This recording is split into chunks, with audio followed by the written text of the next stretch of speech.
Okay. Ibrahim, so let me throw this to you. He has spoken about how we don't make this an issue at the political stage. And this has been a conversation that has been ongoing, that our politics is not issue-based. How do you see us as active citizens making the 2019 elections an issue-based conversation? And how do we push the Almajiri issue at the top list of people that are actually vying for election? I think that's a very difficult question, but I'll try and answer it. And I think maybe because he has worked in the National Assembly, he understands a lot how these issues work. The truth of the matter is that politicians have their own interests, and citizens have their own interests. I think our experience has shown that many times the interests of politicians and the interests of citizens don't always align. The challenge for us is to ensure that our interests align with what the interests of the politicians are. What do our politicians want ultimately? And it is to win elections. It is the votes. Unless you're able to put pressure and say, this is our issue, unless you make this an issue for us, then we're not going to make your interest an issue for us as well. That means when you come for elections, we're not going to vote for you, to put it very plainly. But recently we've seen that citizens are able to engage a lot more with politicians. A lot of their numbers or email addresses or contacts are in the public domain. We know where they live, we know where they work, we know their constituency offices. But as citizens, we have had that very laid-back attitude, and we felt like there's no value in that engagement. But I think I must say that there's a lot of value in engaging and putting out your issues, and politicians would listen ultimately. We must be creative in the ways that we make this an issue, so that our politicians also understand that this is an issue for them. There has been an argument that the current Almajiri system benefits a certain group of people, wherever they may be. I do not know. If this is an issue that benefits them in one way or another, you must be able to craft the message or the advocacy to let them know that there's also a way you can. It is in your best interest for you to make this an issue and to start to tackle it, rather than to think there are some other benefits that would accrue to you from not making it an issue or not supporting it.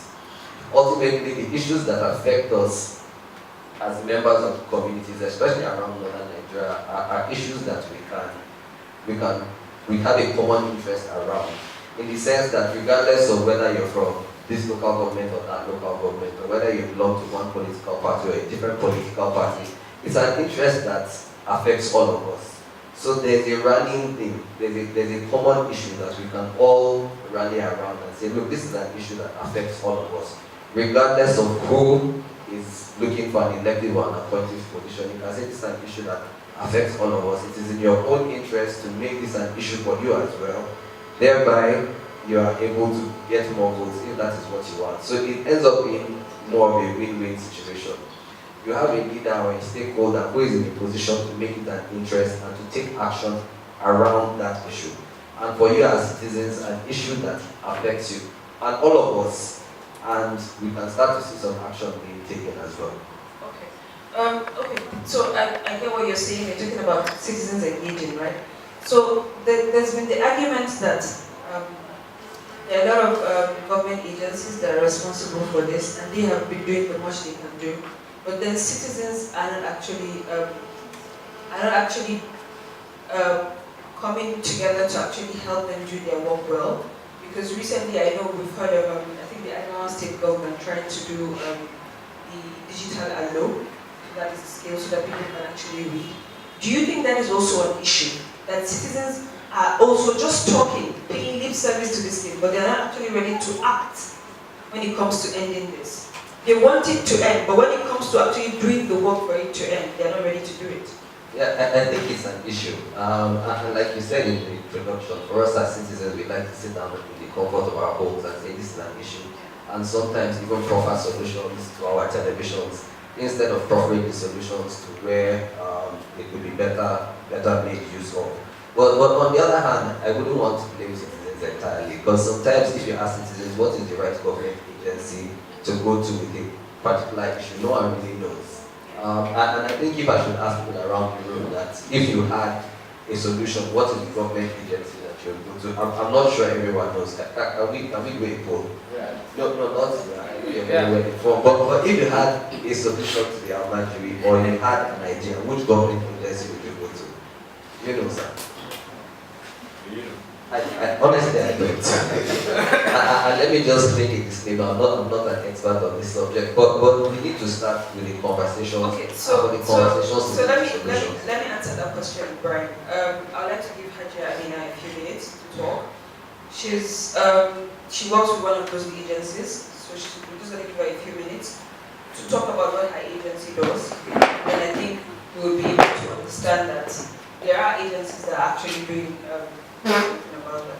So Hajia, if you can tell us about your agency and just give us your opinion about what you've done so far. Like you said, my name is Amina as well. I come from Kano, so obviously I know the problems of Almajiri. But to be honest with you, we look at Almajiri and it's good that we embrace them, they are all our own. We think they are all our own.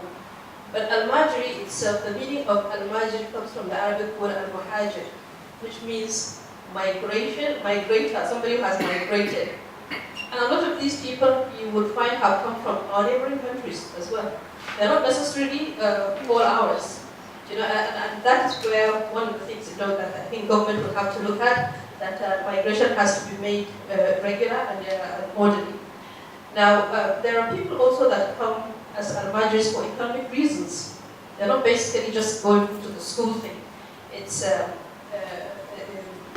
economic situations that bring them to the towns to become Almajiri. You talk about the Child Rights Act. I think also that's another thing where government has to come in and make sure that the Child Rights Act is domesticated to a large extent and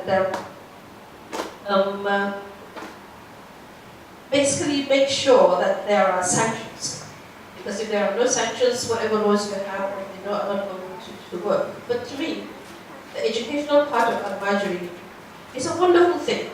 You'll be surprised when we did it. I mean, for me, it's a fantastic thing. There is no way you can look at a person who can read or write in Chinese or Japanese or German or Arabic or whatever, called illiterate. He is not an illiterate. And if these people can read and write in Arabic and can speak Arabic, believe me, they are more literate. They are more literate than a lot of us. What we need to do, I think, and also this government, we need to regularize this thing. Make these schools regular schools. Certificate them. Get the people to look at them. I mean, the senators and the legislators. Look at it and regularize the whole thing. Get teachers that you can say, okay, these teachers have learned how to teach this thing and they have proper certificates and we know what they're teaching, we know what schools they went to. Make it regular like you do with the Oyibo schools. Basically, if you could do that, I think we'll probably get a lot out of them than seeing them as a burden. Now, I'm saying this because somebody said if you're given the clothes of whatever century, you remodel it. You remodel it. I mean, if I don't have any clothes and I look at my curtains, I will look at a way of making dress out of my curtains. So let's look at the situation and see how we are going to make it better. And another one said we are being sentimental about it, so why don't we reform it? If it is that sentimental and it is that close to our hearts, let's look at it and reform it.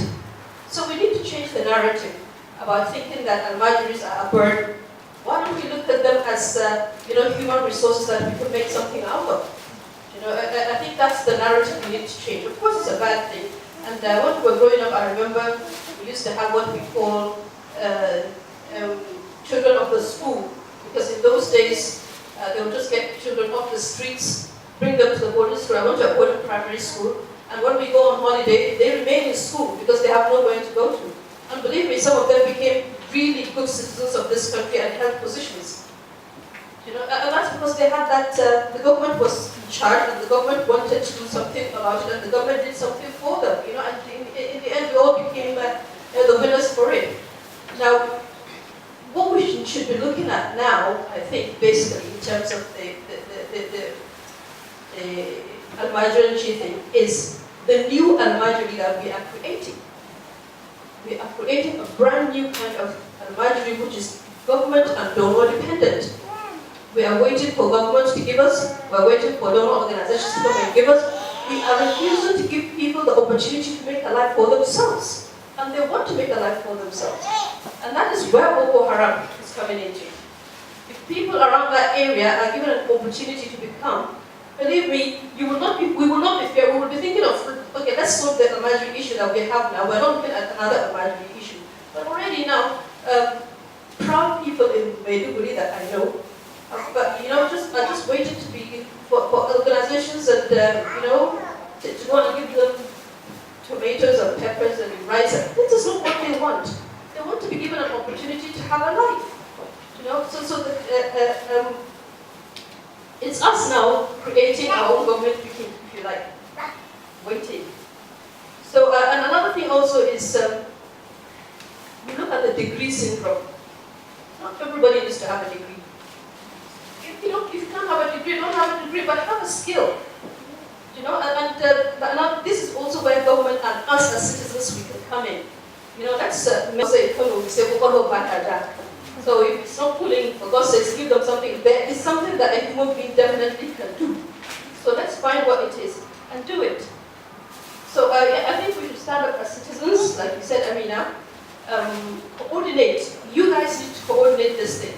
It's no good if we have 10 organizations looking at Almajiri, whatever.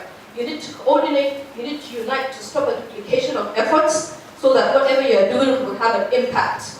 Because if there's 10 of you and 10 of you are doing the same thing, obviously it will be like another thing now that we have when you go and give relief material to Boko Haram, tomorrow they're selling it. Because last week somebody brought the same thing to them anyway, so what do they do with it? So I think you guys need to coordinate this. You need to look at your legislature and make sure that we have laws that are going to regulate Almajiri and that are going to make what we have said now about giving them an opportunity to have a life. If they want to study in Arabic, they can be doctors in Arabic, they can be engineers, they can be lawyers, they can be whatever they want to be. It doesn't matter what language they are doing as long as they are illiterate. And I rule that it is a sad shame that Ajami struck off. My mother used to write in Arabic, Hausa in Arabic, with Arabic characters. She would write a letter to whoever and they were able to read it, but we don't even do that now. So we have just we have disconnected some people from another way of learning, because my mother could easily have told her children that if it was important in school, but it was not, so she could not read English and write it, so obviously she just gives her Ajami to herself, we do our English ourselves, So I think we do need to rise up against this thing, stand up as citizens, and why don't you be the change? Join politics. It's your life, you are young, it's your right, take the mantle, join politics, you know what you want out of life, so go ahead and get it for us. Thank you. All right, thank you very much, Adele.